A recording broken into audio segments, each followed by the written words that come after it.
Let's doodle some snowflakes.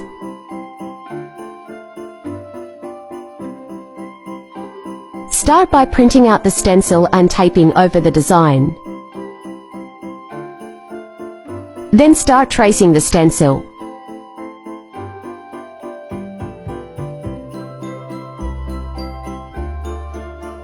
Doodle the snowflake from the outside and move inward. This means breaking the pattern up into a couple different pods that can be combined later.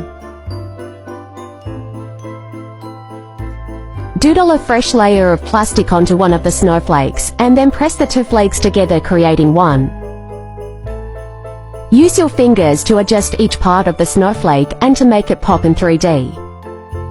Attach the flakes together with some additional plastic where needed.